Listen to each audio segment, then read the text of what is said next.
What's in our control, includes our thoughts, our actions, and our attitudes. And what's out of our control is external events, other people's perception, of us, their opinions. As an owner, you really need to focus your energy on things that you can control and accept the rest without any frustration. If you can get to that point, you will become indestructible. The difference between success and failure is just the ability to persevere through these setbacks. It always intrigued me, that term anti-fragile, as opposed to like resilient or strong or something like that. Hello and welcome back to another episode of the Blue is the New White podcast, your new favorite podcast. If you haven't heard this before, speaking directly to people who can help blue-collar business owners all over the world run their business, run their life, and live a little bit more stress-free than they're used to, because we all know how this business goes. But today I got an awesome guest, somebody who's been through it. I'm sure we're going to talk a little bit about all that, where he was and how he got to where he is today. But before we do that, let me introduce him. His name is Roland with Housecall Pro. Roland, welcome to the Blues and the White podcast, my friend. Awesome. Grateful to be here. Thanks for the intro, Josh, and excited to share some, hopefully some knowledge with your audience. Awesome. Well, I'm excited for that too. So my audience knows how this goes. I'm going to ask you that first question, which is, Roland, what are you an expert in? There's really two answers to this. I'd say the most obvious one would be customer-centric innovation, which is really understanding what customers need even before they know they need it, and then building products to solve these real-world problems. And then ultimately, I think I'm an expert at nothing, but I like to say I'm an expert in learning, because I'm constantly trying to learn, whether it's from failures, whether it's watching others, whether it's taking things from other industries and applying it to my industry, whatever it might be. But I think that's something that will serve anybody well in the long run, and that's what I like to say.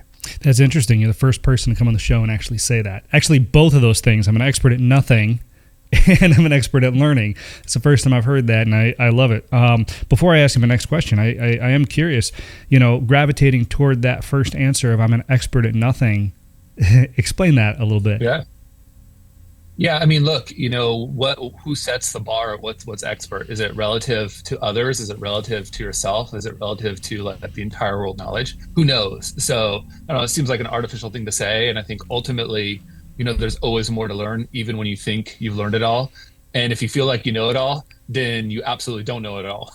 So, they're a little bit, there is kind of like an oxymoron, in a way. And so I think, being able to continuously learn is one of life's best gifts. And it works great for business. It works great for personal. It works great for just as a general philosophy.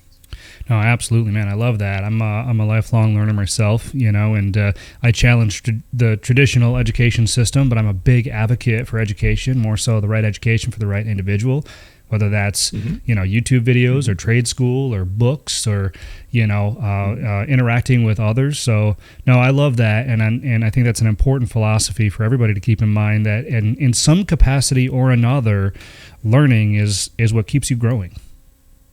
Yeah, and I think being able to extract learnings from failures is probably the most important of all, because if you're doing it right, you're failing really often. And I think with running a technology company, you fail really fast, or you try to purposely, right? So you can get to the learnings as quickly as you can and figure out what to do next. Hell yeah. But I think in general too, you learn the most from your biggest screw ups. That's true. If you're always successful, you're just not trying hard enough. I love that. Absolutely. You win or you learn, right? That's great, man. All right, so by the end of this episode, after our conversation, what do you hope that people will take away from this? I think when it comes down to running any kind of business, the more ways that you can find points of leverage, whether it's through automation, whether it's through AI, resilience, as a form of leverage versus your competitors, or even quickly spinning out ideas quickly. I think all of those things lead to your ability to create something that ultimately can generate value for you while you sleep. And I think that's the whole ultimate thing everyone's kind of, seeking, is kind of that freedom of time. But you can't get there if you constantly have to be thinking every single minute of the day. That's really interesting. So when you say that you can't get there if you're thinking every minute of the day, what does that actually mean? Because I think a lot of people out there are like, well, don't I have to do that? Depends on how you define it, but I would say you have to allow room for creativity and stillness. Because I feel like if you're constantly only thinking about, for example, business, you won't have room to necessarily digest all the things that are happening in any given day. And so if you're always looking to problem solve, you can't allow that creativity kind of creep in. And so I think it's important for people to be able to give themselves the time to do nothing. Because oftentimes when you do nothing, for me, it's like when I'm right about to fall asleep, usually when I'm taking a shower, when I'm going for walks, or just kind of just sitting outside by myself. And those are the times when I have those great moments. Those great moments don't pop up when I'm sitting there just like banging my head on how to solve the problem. It usually comes afterwards where I'm like, oh, yeah. And so if you don't give yourself that room, if you don't give yourself that time to think, if you're always thinking, then you're going to have a harder time. And it's hard because it seems counterintuitive. But I found that that works well for me. But I also feel like other people are like, yeah, I always have my best ideas, like even when I'm sleeping or like right before I wake up, and Hmm. it's like, yeah, those are those moments, right? Because hopefully you're not thinking about work. Sometimes they creep in, but when they do, you've kind of worked things out somehow in your brain. It always seems to just work for me. Yeah, no, there's a lot to be said about that, I think, and the hardest part, I want to say, I'm not trying to speak for anybody out there, right? But the hardest part could be number one, well, two things. Number one, the amount of information that we're surrounded by, right? It's everywhere. It's on TV. It's on the internet. It's on our phone. I mean, we are constantly downloading more and more information, and as we see more information and try to digest this information, it comes with thinking. It comes with thoughts, right? Fleeting thoughts, deep thoughts, relevant thoughts, all kinds of thoughts because of all this crap that we're just in front of all the time. But the second thing I think is the more difficult thing is that it can go against conventional wisdom or wisdom that that we see applauded in today's world, right? Work, work, Hmm. work, work, work. How many hours did you work today? 18. Well, hell yeah, you're getting after it, right? And very rarely do we celebrate allowing ourselves time to sit and as you said, do nothing. Sure. Yeah. No, anyone that says they work 12 hours, 18 hours, 10 hours, 8 hours, they're not getting that much work done. Not in reality. And so, that's definitely like a misnomer. But, hustle culture is real. I'm not saying hard work doesn't have its place, but, it's more of a set of sprints that becomes like a marathon of sprints rather than just a flat out sprint 24/7. It's just not sustainable. I think ultimately, especially in the home services space too, is you need to be able to work on things that really move the needle and create that leverage. So if you don't have the automations in place to kind of take care of, the things that are lower on the creativity totem pole, that are more repetitive, if you're not able to automate those out of the way, you can't focus on the things that give you true leverage. And so I feel like that's ultimately where, as a home service business owner, need to focus on things that are actually difficult to actually set you apart, which is your skill in the trades, and your ability to build rapport with your customers. And those two things really what you should be working on. And the last piece to make it all kind of scale is, hiring and finding great employees, and retaining them, and treating them really well. And then all the rest of the things like scheduling, dispatching, estimate follow-ups, how do you do checklists, like all these types of things, like those should all kind of fall into the background, right? Because those are just the steps that don't add that much value, but that you do need to do or get handled. That's amazing. I appreciate you bringing that up. Let's talk a little bit about automation because that's kind of it's become a little bit of a buzzword, over the last couple of years. And people, I think it's because people start to see the value in it, right? And I love the way that you put it. To get those things to fall to the background, I think is what you said. So how do we do that in the home service world? Yeah, I mean, as co-founder of Housecall Pro, those are some of the things that we do because, when we think about it, our mission is to champion all of our pros to success. And you can't get to success if you're still doing all these, I don't know the right word for it, but administrative tasks that require this kind of low creativity but need to get done. And so if you're still having humans do that, you're not giving yourself the real shot to scale and kind of reach your goals. But I think through automation, you can kind of build a couple different things. One is just efficiency and scalability. The second one is just a competitive edge over all your competitors that are not doing it. And the last piece, which is it allows you to make better data-driven decisions because you can have the same set of data that you can look at, and it's structured the same way every single time, and it's not prone to human mistakes because humans make mistakes. They often do. If you automate things, there's a much lower chance of that kind of stuff. Yeah, and the data thing is intriguing, right? Because there's it's another thing that over the last few years, and especially since like the emergence of ChatGPT and stuff like this, it's data, data, data, data. And so many business owners I feel like are out there scratching their head saying, "What the hell do I do with all this data? How do I use this data? How do I turn it into leverage?" You spoke about leverage before, but how do you leverage data? Yeah, I think there is ultimately like your own set of data that you have, data about your business, data about all the interactions you've had in your lifetime. But then there's also like data across platforms. And so, as Housecall Pro, we're able to see both your company data and data across all platforms. And AI is only as good as the data that it's fed. And so if you're just operating on generic ChatGPT and any kind of generic models, you're going to get some leverage. There's a great time and place for the usage of that. But ultimately, when we think about making sure our pros become successful, it's being both proactive when it comes to kind of AI and automation and doing it on their behalf.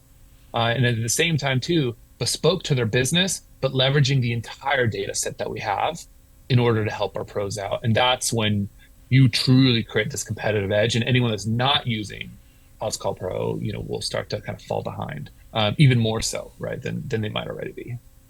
Wow, that's amazing, and I think it speaks truly to the power of not only Housecall Pro, but just the technology behind it, and how we can use that to better our businesses, and achieve a little bit more of this this space that you talked about, and this stillness, because oftentimes I feel like it feels like we can't, because of all the shit that we're juggling all the time, and if we can take some of those balls out of the air, man, things become a lot easier, and I'm very careful when I say that word, right? Easy. It's not easy. It's never easy, but it can be easier. And I think that's what we're after here, especially in the skilled trades. Yeah. And I think, when you automate things, you're able to turn processes, into assets.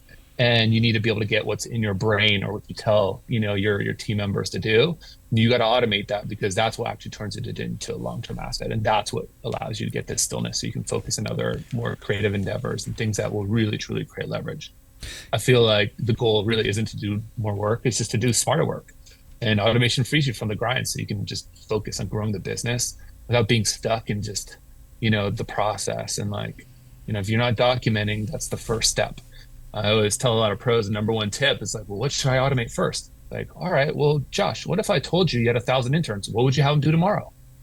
Well, what kind of jobs do you give to interns? Stuff you don't want to do, stuff that is like pretty easy to do that you can't screw up, things that you can articulate really easily, things that you can trust others to do. And so that's my kind of favorite phrase to start helping pros down the path of like, where do I start? Where do I begin? Because that's sometimes the hardest. And before you tell the interns what to do, just document what you're doing.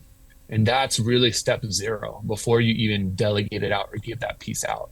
Obviously, you're not giving it to 1,000 interns, but these are the tasks now that you need to go tackle to then go automate and see if you can do that. Hopefully you do that with software. Hopefully you do that with AI. And that's really where you start kind of building upon the reason why software companies have grown so fast, and why they dominate, NASDAQ and those types of things is because if someone did nothing, if, Salesforce laid everybody off, still generating revenue, still providing value, it's still doing stuff, I'm not picking on Salesforce. It could be any kind of tech company. It wouldn't be the best, but like ultimately they can start to run themselves. That's never going to happen with your business because someone still has to go out and do the operating piece, which is actually going and executing those jobs. But that's the part where you need to differentiate, not like, who can create the best route or, who can build out the best job costing, based price book, and those are things you need to do at some point. But I feel like, over time, those things can just be done for you. Yeah, I think that's a really good way to put it. And I appreciate you articulating it that way because it gives people a few different lenses to look through because it can be, if you're not used to it and you don't know it, it's easy to be afraid of it, right? Or at least afraid of the work that goes along with it or how to get from point A to point B. And you're talking a lot about execution, which is incredible, and I know that you've spoken before on 0 to 1 execution as well. And so if you don't mind, can you explain a little bit about what that is and what the role is in either, your organization or an organization that you serve? Yeah, I think, when you think about 0 to 1 execution, you really need to start from first principles. So going from 0 to 1 means creating something new, not just from iterating what's already out there. So this requires, thinking from first principles. So breaking things down to their core components. And specifically in the home service professionals, like you need to think about how how does that work when it comes to reimagining something? A lot of folks will say, if it ain't broke, don't fix it, or like make it a little bit better. But if you were to start another business all over again, like would you do it differently out of the gate? You might have people that are used to some certain processes or something, but like be willing to throw everything away and start from scratch. And that's where you start with that 0 to 1 piece. And then the next real piece is just like relentless focus on that.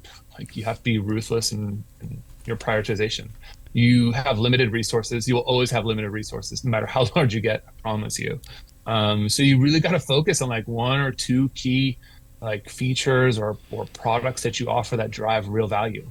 And so the goal is not to do everything, but just do a few things exceptionally well. Those are the things that you want to get from like not existing at all, and now they exist. And then you have another phase, which is like 1 to 10, 10 to 100. And those things are just made up numbers, but they're different forms of scale, right? And different order of magnitude necessary to reach that next level. But 0 to 1's the most difficult because you're probably going to fail most of the time. Once you've got something that exists, getting from 1 to 10 becomes easier and easier. It's a different set of problems. A lot of things that automation, right, can start to fix or add leverage and scale. But the 0 to 1 piece is a little unique. Yeah, no, I like it, and it resonates a lot, and I think it can be very helpful breaking it down in that way. So we can kind of get an idea of. So let me ask you: did you use 0 to 1 or a style or form of 0 to 1 when you were building Housecall Pro?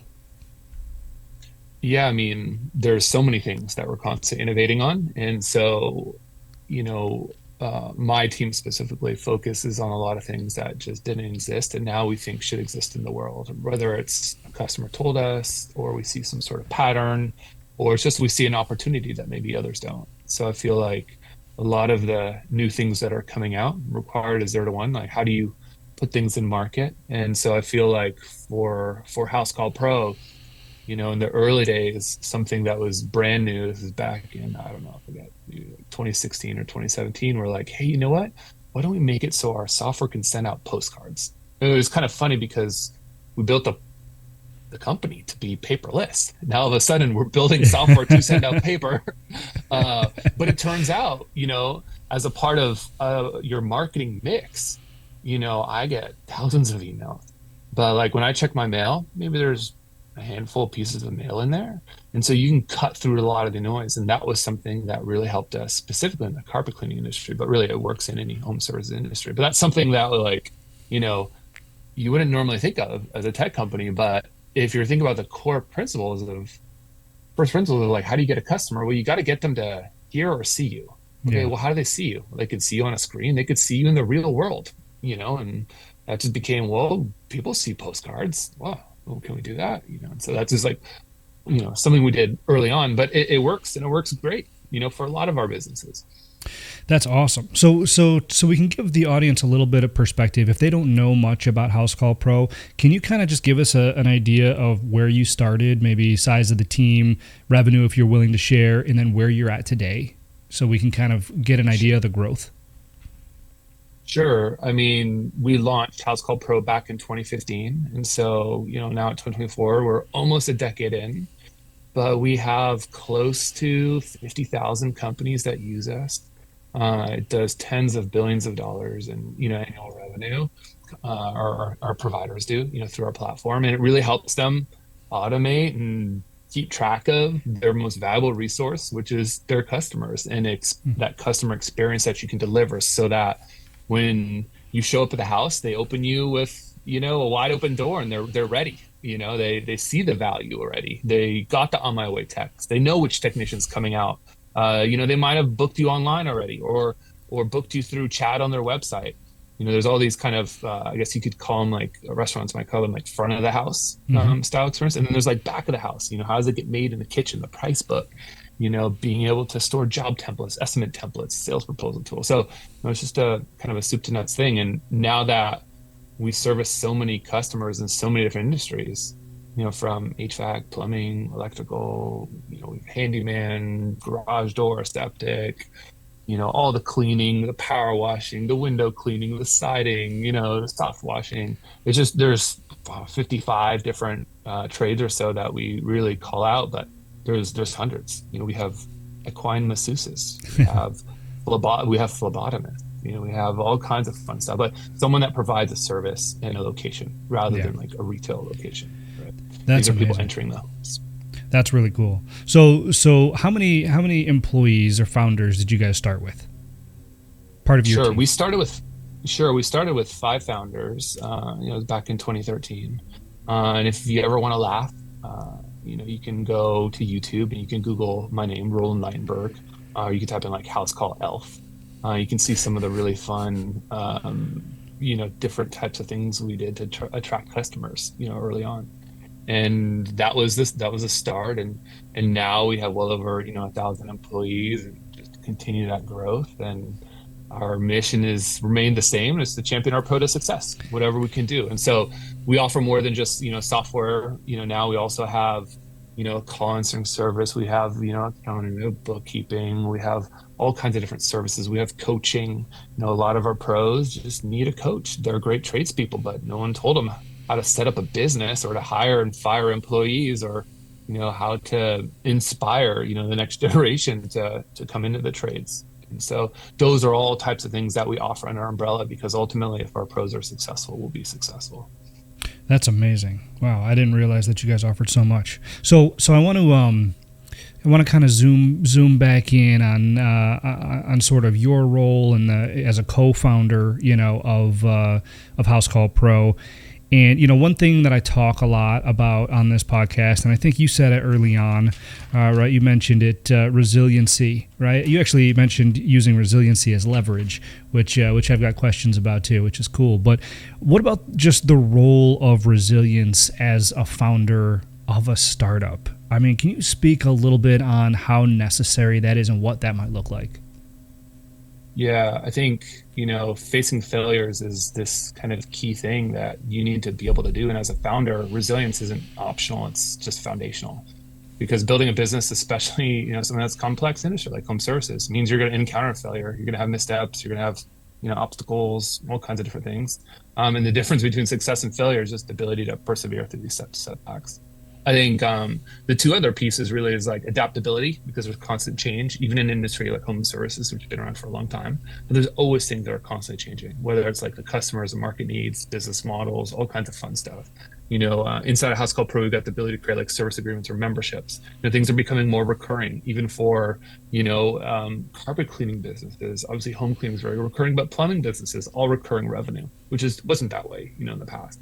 And then just the emotional strength. I feel like there's a lot of highs and lows. I think as a founder, you've got higher highs, you've got lower lows. But being resilient means you really become more resilient in mastering your own mental game. And so, there's a great book by Nassim Taleb called Anti-Fragile. But what is that? What does that mean? And that's like, if something breaks, does it become stronger than it was before it broke? And I think that's a really big unlock if you can make that a reality. And so I recommend people read that book. It's a great book. But that ties directly into kind of the role of resilience, as a founder, whether you're in the home services, tech startup, whatever it is.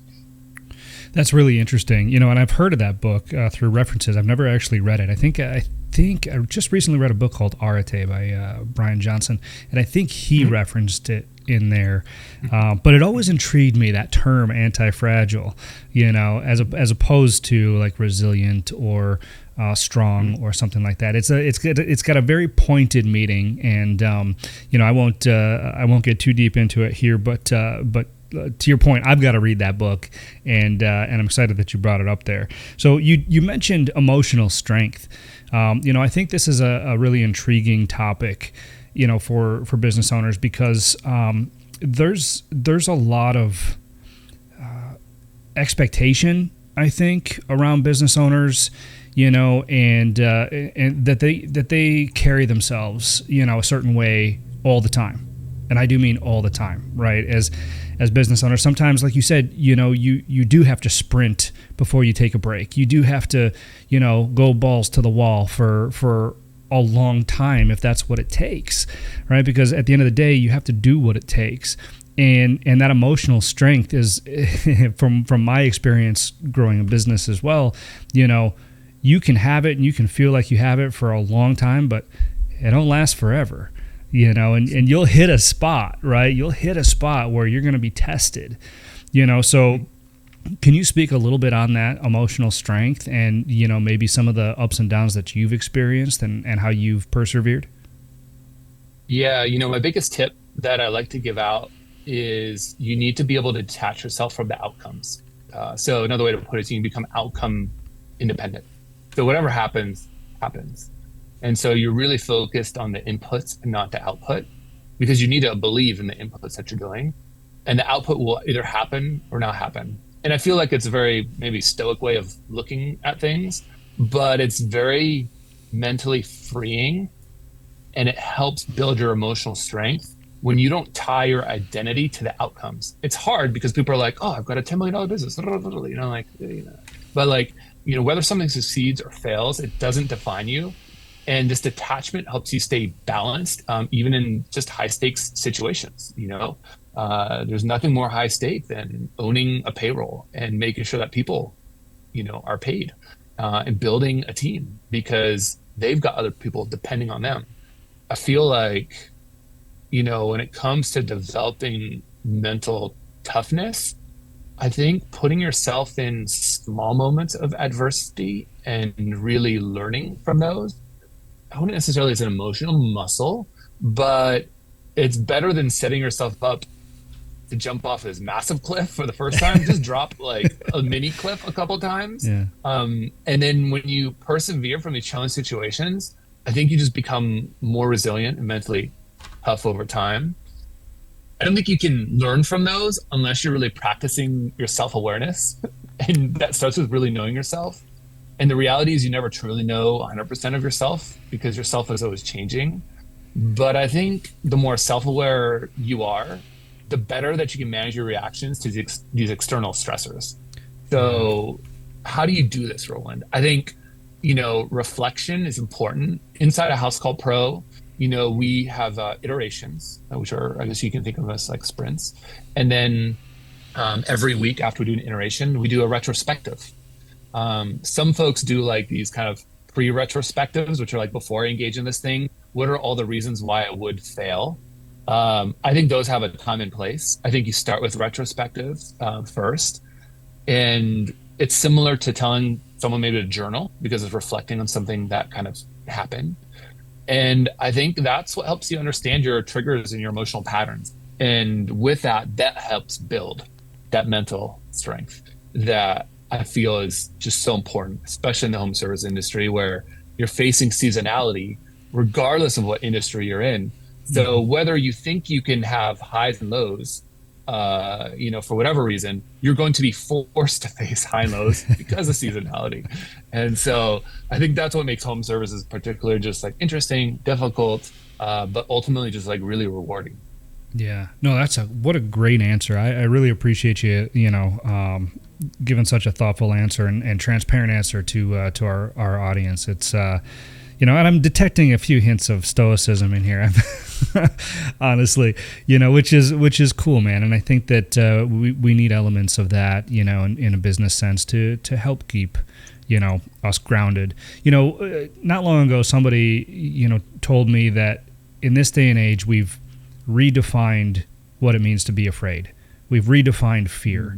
Right? Our primal instincts of fear were don't get too close to that ledge, don't get eaten by the lion, that kind of stuff. But today, in today's world, the opposite of anti-fragile, really, if you want to think of it that way, it's almost like what we're doing every day as business owners, we're walking this tightrope, right? And this is not an original thought. I want to put that out there. Someone told me this, right?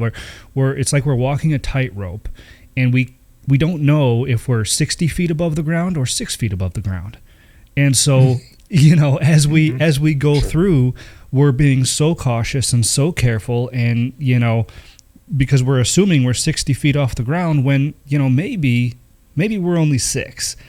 So I say this and I bring this up because, it's another way of looking at, what it means to fail. How impactful is the failure? What can you recover from and what can't you recover from, right? And so, because we spend a lot of time, Roland, thinking about the future and thinking about these what ifs, and and that goes back to your detaching yourself from the outcome. You don't know what the outcome is, and you don't know the impact of the outcome, no matter what that outcome happens to be. So we attach ourselves to the worst possible scenario, and then we live our lives thinking that's going to crumble us if it happens. And who can work like that? Yeah.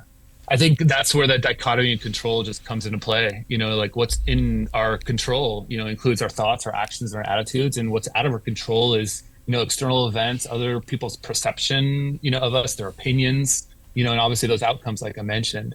And so, as a founder, as someone in the home service space, as an owner, you really need to focus your energy on things that you can control and accept the rest without any frustration. And if you can get to that point, you will become indestructible, because there's going to be a lot of people that are focused on the outcomes. And, it's important to do goal planning, but the reality is that, there's a reason why, 90% of businesses are still under $1 million, and you might be shooting for $100 million company, like so rare. So don't focus on those pieces. Just focus on building, a great company, embrace adversity, and, just remember everybody dies. And so, I think the impermanence of life is something that, you just have to remember every single day. And yeah, I guess I'm very affected by kind of Stoic philosophy, but I think those things really help ground you and set your compass where you need to focus your energy on a daily basis. Yeah, I couldn't agree more. And I'm really glad that you brought that up, because, in the wrong context, it can seem morbid, but it's really not. It's inspirational, right? Thinking about the impermanence of life.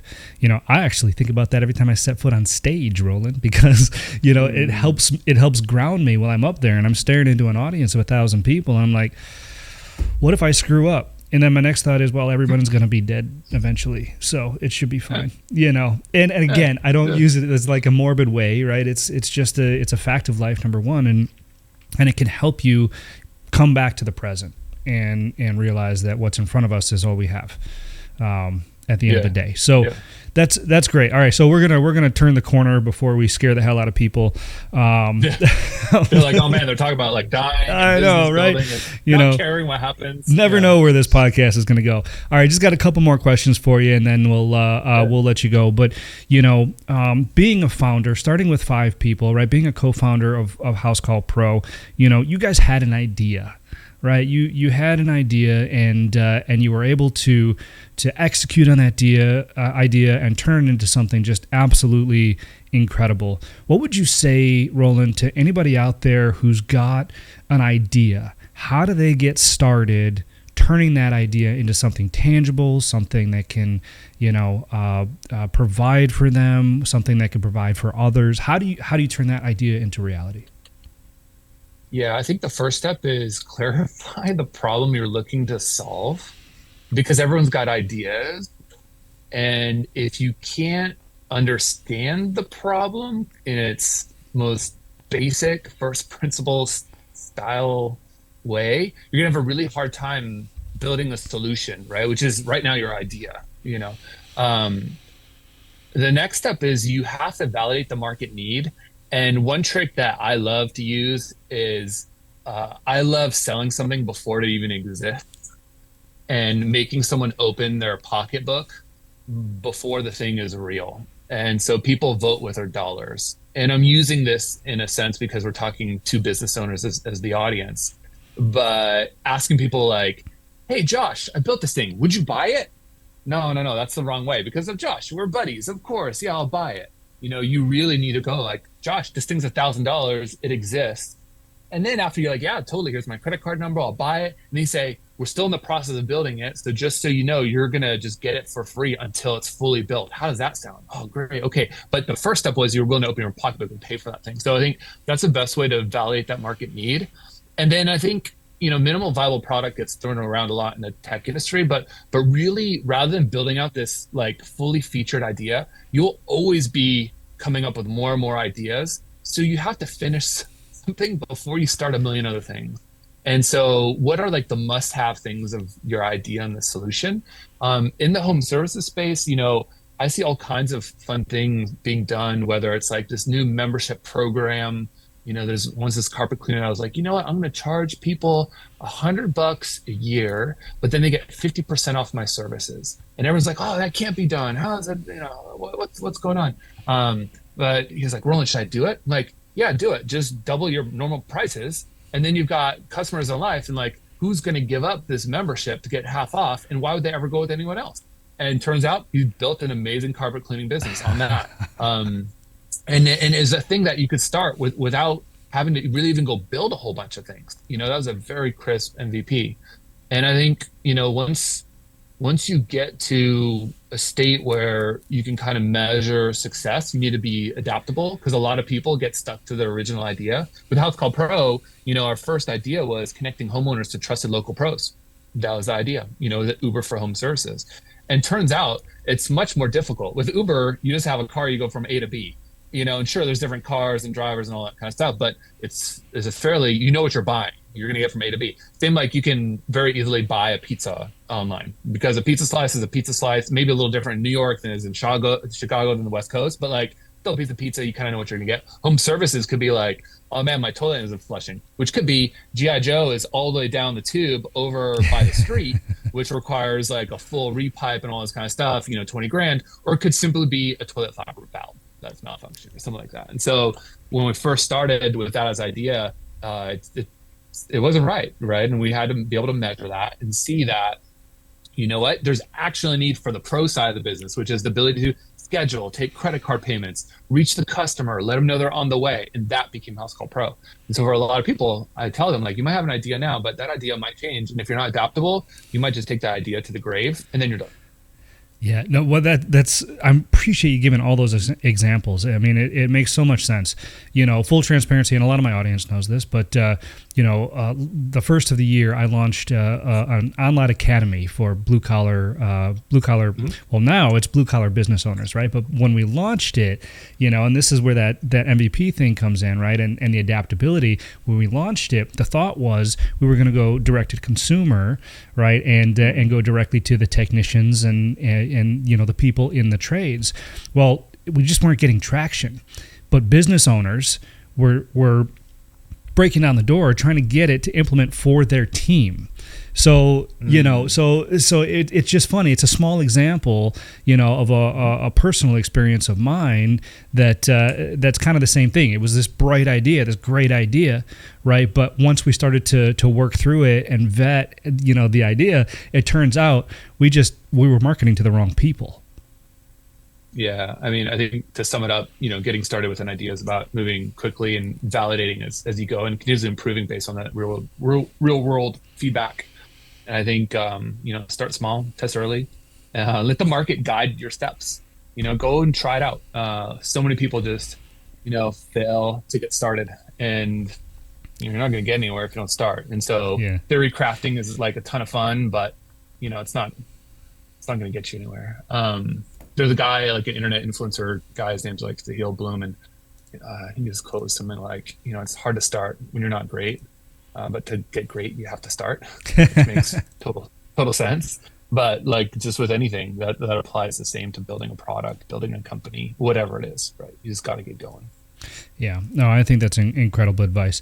So we're going to move to my last question here, so we can wrap this up and let you get back to it. But so the last and final question I like to ask everybody is, if you could give the blue collar business owners out there one piece of advice that they could implement right now to help scale their business, achieve fulfillment, search for success, or contribute to freedom of any kind, just one piece of advice that could help them move forward in their life and career, what would that piece of advice be?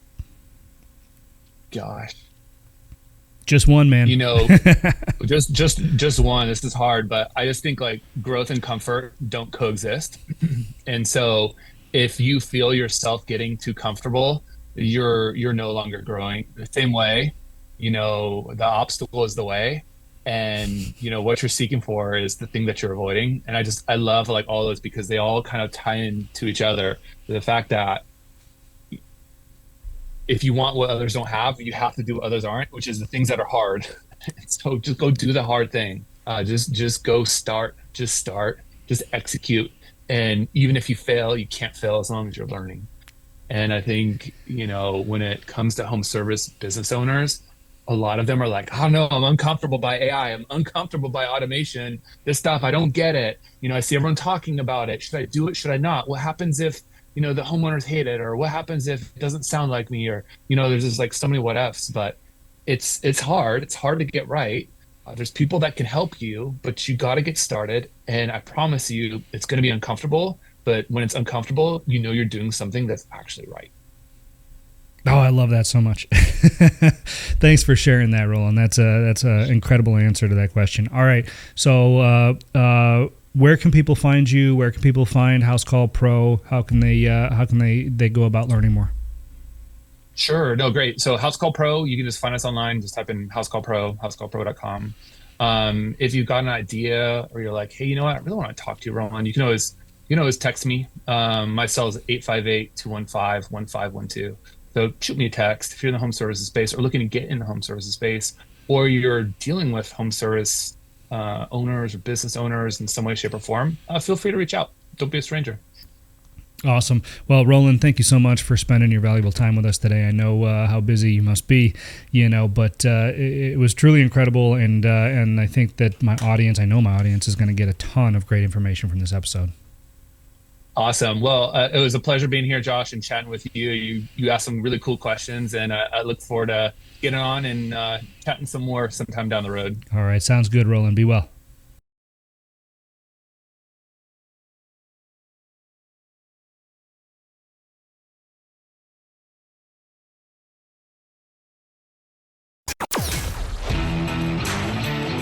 Thanks for listening to the Blue is the New White podcast. Be sure to subscribe to get the latest episodes. For more, please follow at Josh Zolan on LinkedIn, Twitter, and Instagram. Or visit us at blueisthenewwhite.com, where we create success, not debt, and build blue-collar heroes.